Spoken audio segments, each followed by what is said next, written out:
Hello, I'm Yvonne Lafort, and I'm here to talk with Paula Wagner about her book, Newcomers in an Ancient Land, Adventures, Love, and Seeking Myself in 1960s Israel. And here is a picture of her beautiful cover. Paula Wagner and her twin sister were born in London to an English mother and a Jewish American father. Arriving in the US, they grew up moving across the South and Midwest before the family finally settled in Northern California.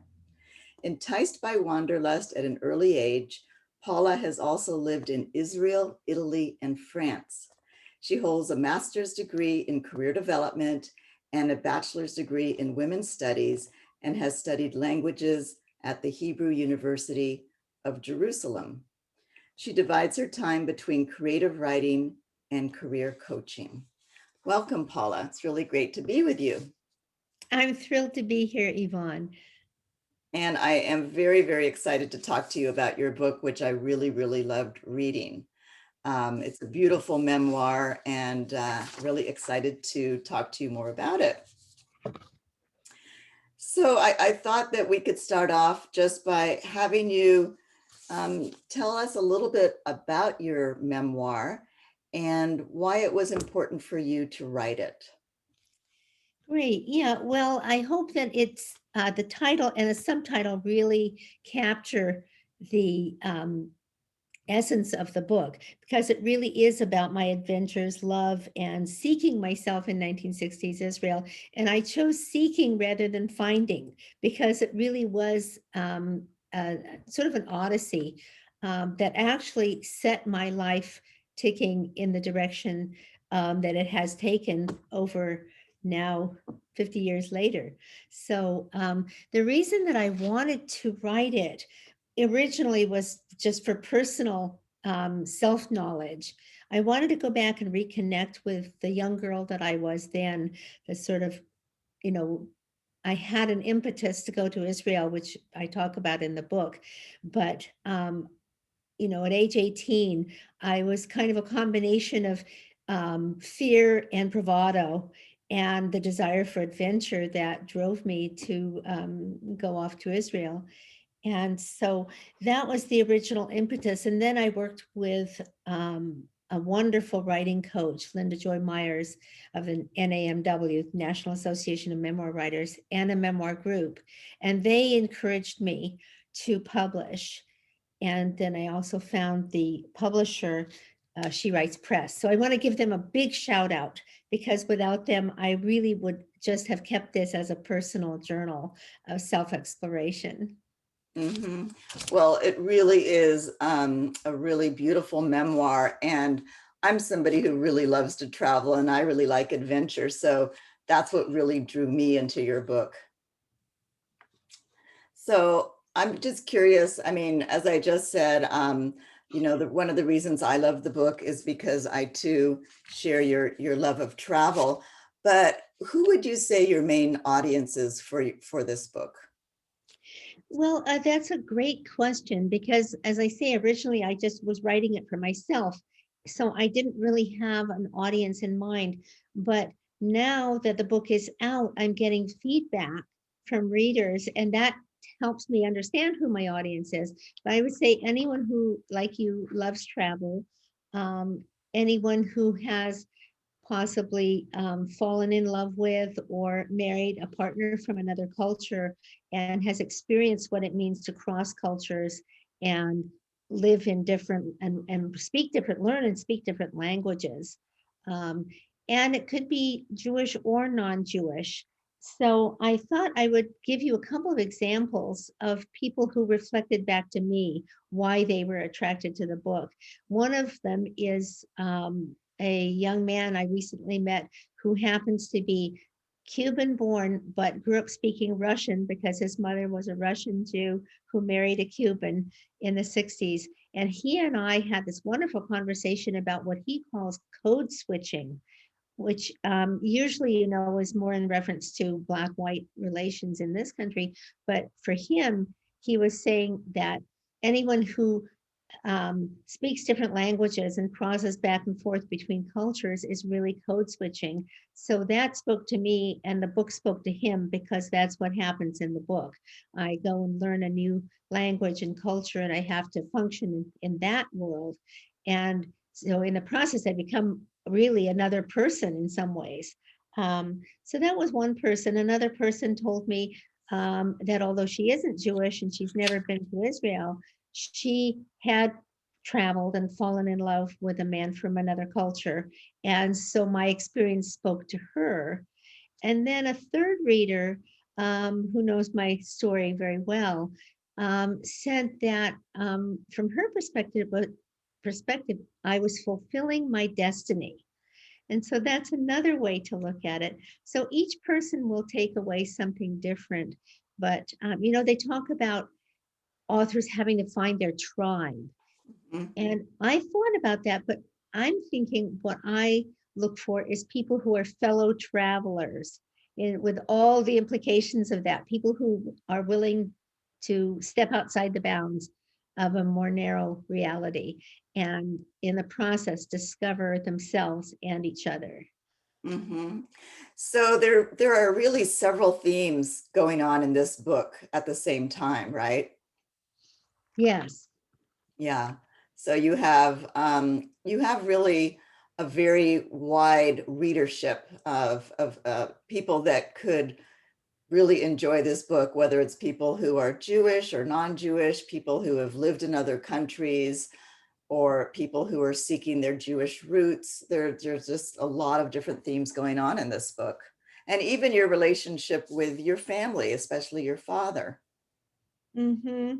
Right. I mean, it is a coming of age memoir. I would say it would also appeal to the increasing numbers of mixed relationships, Jewish and non-Jewish, and that was my upbringing. Although it was culturally Jewish, it wasn't officially Jewish, as people will find out in the book. So, yeah, I was thinking about the themes, and they're really very interrelated. Of course, I was seeking my roots um, through my father's experience. So from very early age, I was fascinated through the story of Passover, and I was fascinated by these ancestors that went way, way back to biblical times. And so I think there were seeds that were sown along the way. And I talk about that in the book, that set me up for wanting to do what I wanted to go on this odyssey to Israel at age 18 and live on a kibbutz and learn the language. But so there's a theme of seeking my roots, but also looking for home. Where is home? What does home mean? Because I wasn't born in the US, I grew up, and we grew up moving around across the US. I became very good at pulling up my roots and adapting to new environments, but I wasn't very good at putting down roots. Mm. So that's one theme. And another theme Before is, you go on to that, oh, I mean, I would just kind of want to come back to that theme of home, and you're seeking a sense of home. And I'm wondering, in your book, you moved to Israel and you spend about a year in Israel when you're 18 years old. And I'm wondering, did you find a sense of home there? At the time, I really did. And I was also inspired by, this was a young country at the time, a young socialist country, which most people don't know, in the 60s. And we were essentially like teenagers growing up together. I was born in 45, the country was established in 48. And in many ways, it had that same kind of, chutzpah and bravado that I had. And so that felt very comfortable. Another reason it felt comfortable was because the majority of people in Israel then and now are actually secular Jews. And we won't go into the political ramifications there, but I felt very at home because all of a sudden I was in an environment where, there were traditions that I knew, and other people who identified as I did, as a culturally Jewish, not necessarily religiously Jewish. Mhm. So, and then the politics at the time that I was involved in were very progressive. So that was also something I could identify with. So yes, I did feel very at home. And in your book, you even write about the fact that you eventually became an Israeli citizen. So you must have felt very at home there. I did. I think I wanted to feel at home. I wanted a place where I could put down roots. And of course, I was encouraged. They were wanting people to come. There was a lot of social pressure to make aliyah, which is to um, live in Israel and become a citizen. So Mhm. Great. So, this book, I mean, a major portion of the book is about your time spent working on a kibbutz. And that's actually something that I had thought about doing when I was your age at that time, about 18 or 19. And I'm wondering, what was that like? What was it really like to live on a kibbutz and work there? Well, it was certainly different from working here. It was a collective environment, much more collective then than it is now. And I actually have a passage in the book that I might read to Oh, describe that. that would be great. Okay. Yes, please. Yeah, in the chapter 9 called Work, first of all, I just delineate the schedule. At 5:30, I would rise and rush to the outdoor bathroom because I lived in a little, what they called a tzrif, which was really a little hut that had been built for the original settlers. Um, and so I'd rush outdoors to the bathroom and rinse my face in cold water. 6:30 to 8:30, I would work in the dining room. And then from 9 to 1, I went to class to study Hebrew on an ulpan, which is the work study program. And then from 2 to 4 is a sacred rest time, the hafsakat Tzoraim, and the afternoon rest, and no one disturbs anyone. It's like, absolutely sacred. And then from 4 to 6 is tea time. Then I would do another shift in the evening in the kitchen. And then Saturday was a day off, Friday night to Saturday. And if we have time, I'll just read a little bit more detail on Sure, go that. ahead. Yeah, please do Yeah, that. sure. So I'm in the dining room, and as I'm working, my brain whirled and my hands flew as I doled out bread, milk, cafe, tea, hard and soft boiled eggs, yogurt, tomatoes, cucumbers, porridge, pickled herrings, which only the Polish members seemed to relish, and something bland called dieta for those with dietary restrictions. By the end of my shift, I'd learned almost the entire vocabulary of a typical Israeli breakfast. So it was total immersion. And, through working, I actually also learned the language. So, and then I go on from there to talk about how I then had to lift the chairs from 48 tables, and I think each one had 6 chairs up onto the table so that we could hose down the floor in the dining room, and then get the water off with something called a gumi, which we would call a squeegee. And that actually was, I had never had so much fun hosing a floor down. They all had drains in the floors. So I talk about that as the day-to-day It work. sounds like it was hard work, but at the same time, you were young and it was something totally different and you got really immersed in it and had a great time. I did. I mean, I really wanted to do some hands-on work, and I loved the immersion. And maybe just a little bit of background. This was supposed to be a gap year that I was going to be there for 1 year and then come back to a scholarship at UC Berkeley that I had deferred. But I had grown up in a very academic ivory tower background. My father was an instructor, taught music, and my mother was in drama. And that was wonderful, except that I it was sort of too much head and not enough heart. And so I was craving hands-on learning. And that was, the Old Pond could not have been a better place for that. Yeah, as you said, it sounds like a great gap year experience. That extended a little further than the. Yeah. So, So I'm just curious, what really drew you to the kibbutz? I mean, you've talked a little bit about that, but is there anything else that, was really calling out to you? Well, two things really, or a number of things.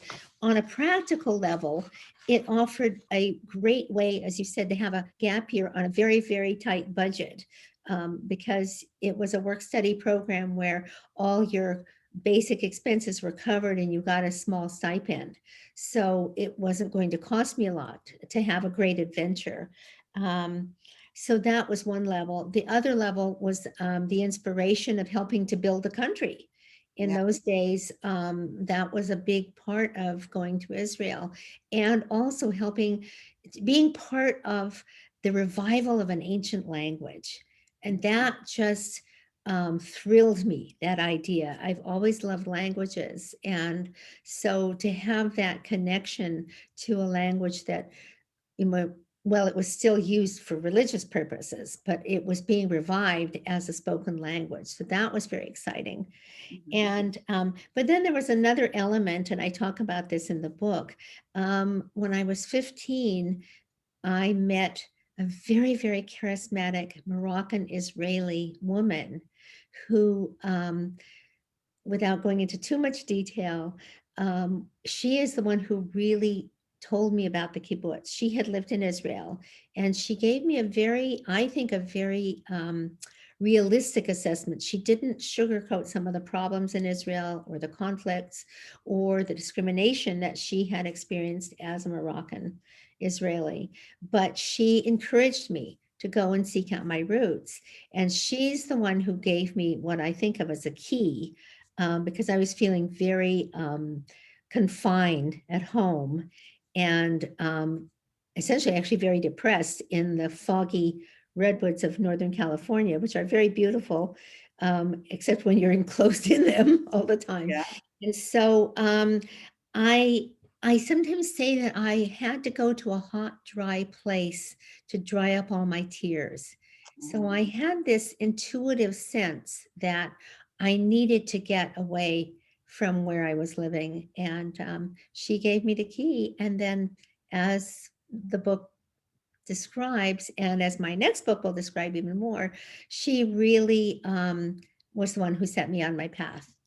oh, well, And just as an aside to that, we lost touch for many years afterwards. And now through the book, we have reconnected.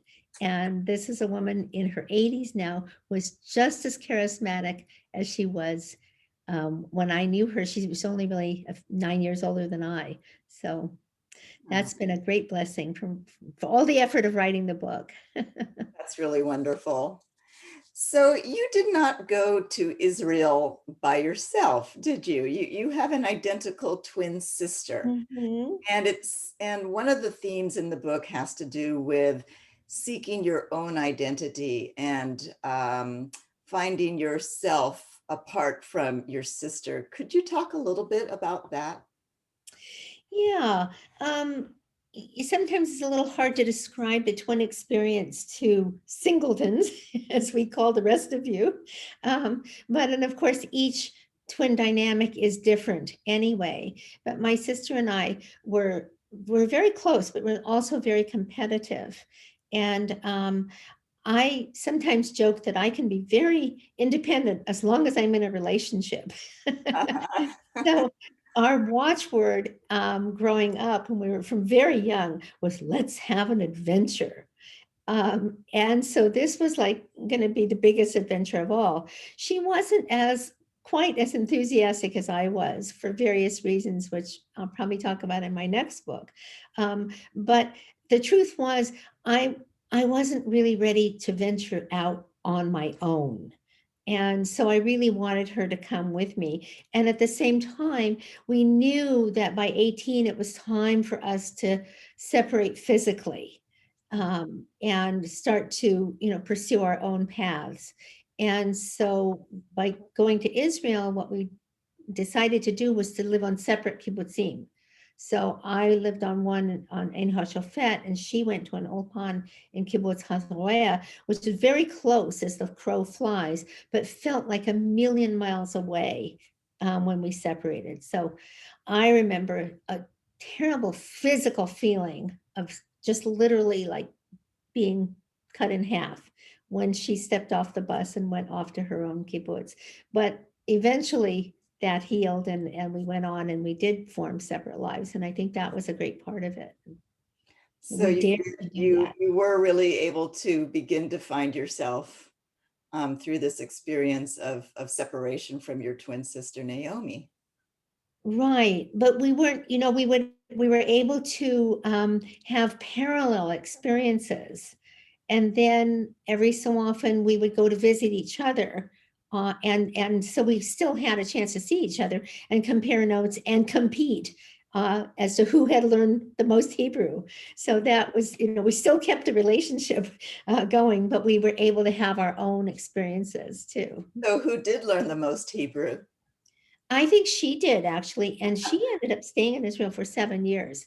Oh, So her Hebrew is pretty, mine's not bad, but it gets a little rusty. you can still speak it after this long? Yeah, I keep up with when I can, and I'd like to do more. And if I go back, it comes right back. It lives, it's sort of like, the neurons go to sleep for a while and then they perk up when they hear the language, and then they come back out again, wake up again. Well, that's the great thing about learning a language when you're that young, you I know. think so. I think so. And there's something about learning a language. I think it must stimulate kind of the 2-year-old part of the brain. So it's a joyful experience for me. Although I must say, I also, found that I would get frustrated not learning as fast as I wanted to. But Uh-huh. Um, I wanted to ask you something about, again, one of the themes of the book, it has to do with finding your Jewish roots, going to Israel to really find your roots, especially because your father was Jewish, not religious in any way, but your mother wasn't. And I'm wondering, how did that turn out for you?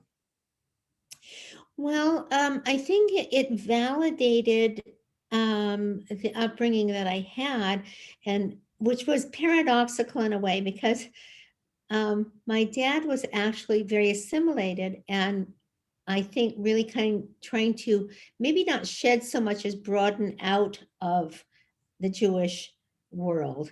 Um, and my mother was English, but her family wasn't really affiliated with the Church of England. Um, they were more there's a long history to this, but they were what they call free thinkers, and later my parents became Unitarians, actually Junitarians. Ah, And so my mother was actually taking on my dad's culture, and so there was this odd mixed message that my mother was identifying with his culture, and she did everything but convert. And I think that was because of my dad's preference for a secular rather than religious identity. So the mess, for whatever reason, growing up, it was the Jewish holidays that really spoke to me, and the history and the culture again. So I think I hope that answers your question. yeah, yeah, A little. yeah, it does. So, you know, I think it's already in the intro of your book, you make reference to an Israel that no longer exists. Um, and so I'm wondering, what some of the changes are that have been important to you, for you to say that Israel that you knew when you were 18 years old no longer exists. Well, maybe I can actually just read another little passage here. And let me just adjust this for a minute. There we go.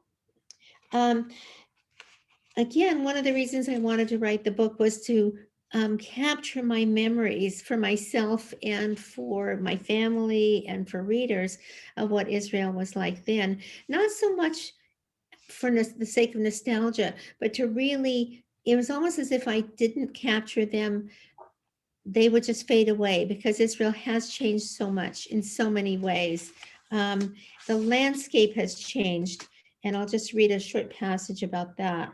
Um, the Israel that greeted me on that distant, dusty road, and that's from the previous passage, no longer exists except in memory.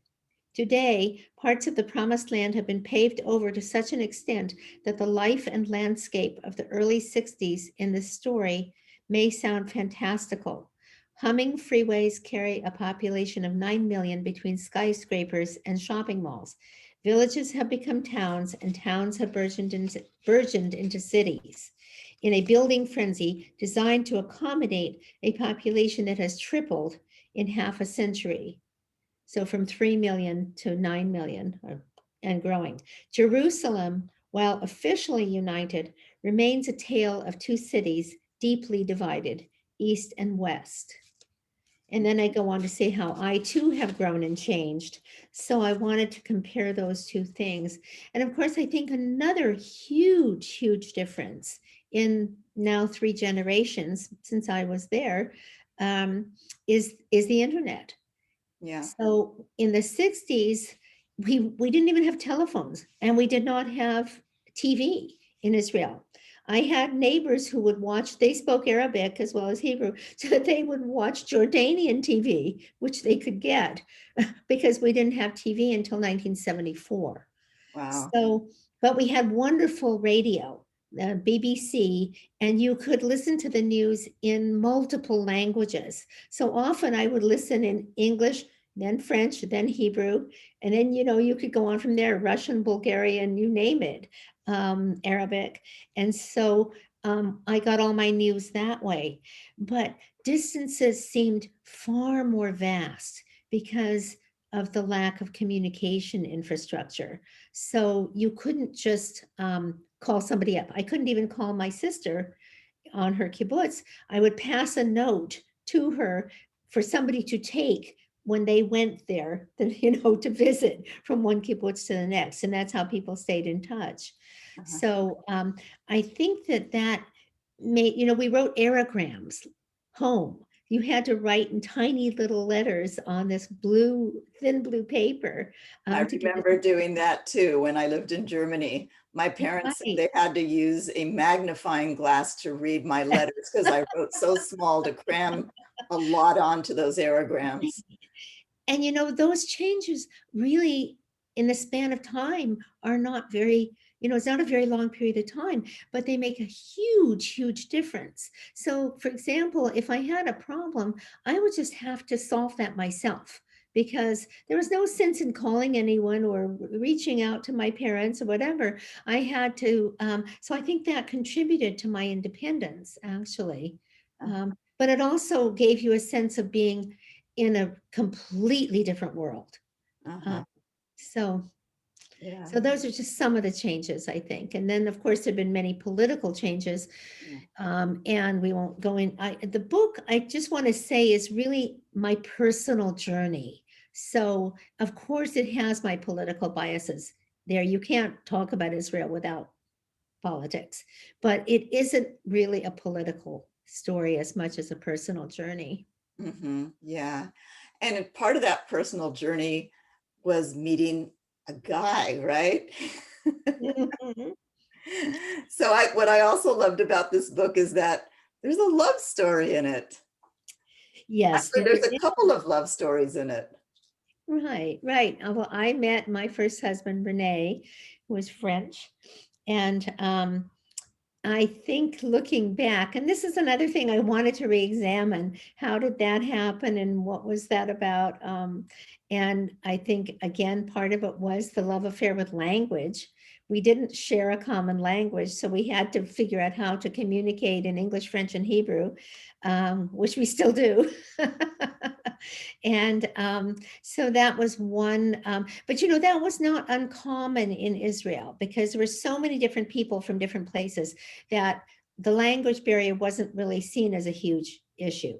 There are many other couples like us. We weren't unique in that respect. Um, so, but then as I went back to write the book, I started really re-examining who I was at that age.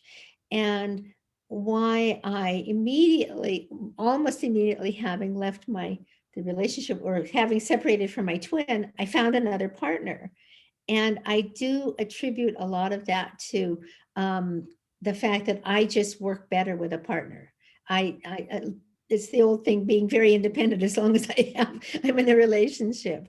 So, and it was also a continuation of the adventure because without giving away too much of the book, we then we go to France for what was supposed to be a short period of time before coming back to Israel. Mhm. Yeah, so, I'm kind of left dangling at the end of your book, wondering what becomes of you and Renee. Is there going to be a sequel to this love story? Yes, there is a sequel. It's partially written. In fact, in the beginning, I sort of I couldn't stop writing, so I kept on going, and then it became kind of unwieldy. So we really kind of cut the two books in half. So yes, there is a sequel, and it's about my time living in France in a very, very different environment, very, very urban, post World War II, but still getting to know, living in the Jewish French culture, basically an immigrant French culture, or immigrant Jewish culture in France. And so it continues the theme of where is home and exploring my Jewish roots. Um, Although I didn't quite plan it that way, but I think I just couldn't resist another adventure. Well, I can't wait for that one to come out. I'm just like dying to know what happens. Good, good, good. I am working on it, trust me. Good, Working good, up good to to. hear.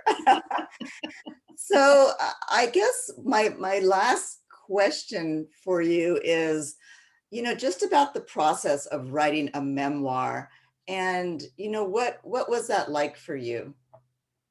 I'm glad you asked that. It's a process of really going inward, but also outward. And that actually is the structure of the book. It's a little bit like, if I can dare to compare myself to Wild, to Cheryl Strayed's book, where she goes on the hike on the PCT, but then before you know it, she's taking you into a flashback where she is talking about her childhood and her motivations. And so I actually did use that structure as a model. So on the one hand, I'm writing about the adventures of the moment, and on the other hand, I'm going inward to reflect on them. Mhm, So the process, for me, the process of writing a memoir it can be pretty grueling because it requires tremendous self-honesty. And then at the same time, as a writer, I have to look at the craft of writing and decide what to keep in and what to take out. And I don't need, it's not a tell-all. Someone asked me that. So this is a tell-all. And it's like, no, as a memoir writer, um, you have control over your material. You don't have to include everything. But at the same time, you have to be as honest as you can. And sometimes that is about revealing things about yourself that you're not proud of, or mistakes that you made. But essentially, it's a learning process. And hopefully, by sharing your own unique experience, it resonates on a universal level with other people. And they go, oh, yes, I did that too, or a version of that, or, they can kind of see it coming, but they know that. And I guess the other thing is that I have a technique, maybe I'll just describe that, where I call it the time machine technique. So that what I do is, first of all, I ground myself in the here and now and actually do a little practice of gratitude for where I am now. And then I imagine myself piloting a time machine back to the scene that I want to write about. mhm, And I literally get out of the time machine and experience myself in that moment. And that makes it come alive. mhm. And there's something very exciting and fun about doing that, actually. So then I write from that space. And then when I'm done, I actually get in my time machine and come back to, because otherwise it's kind of crazy making. So I have to ground myself in both places. But That's a really interesting technique. The time machine technique. I'll have to try that out. I'm actually developing a little workshop around that. Oh, that's really cool. That's great. So, So I just would love to encourage, everybody to read your book. And maybe you could just tell people how they can get your book, and if you have a website. Um, yeah. there it is. Yeah. Where can you Um, get it? yeah, I do have a website, and that's Paula-Wagner.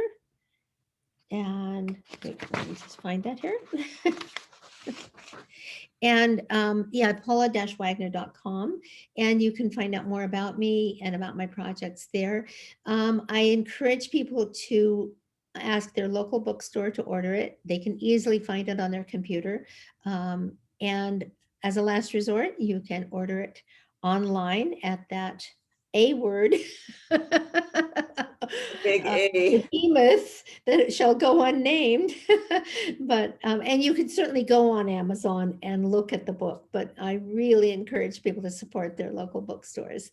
And again, I'm not selling it directly through my website, but you can learn a lot more about it at paula-wagner.com.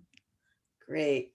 Well, Paula, this has just been really wonderful. Thank you so much for being here and talking about your book. And as I said, I'm waiting for that sequel. So let me know when it comes out. Okay, Will, and thank you so much, Yvonne. It's been a pleasure. Great. All right. Gonna say goodbye and see you again soon. Thank you.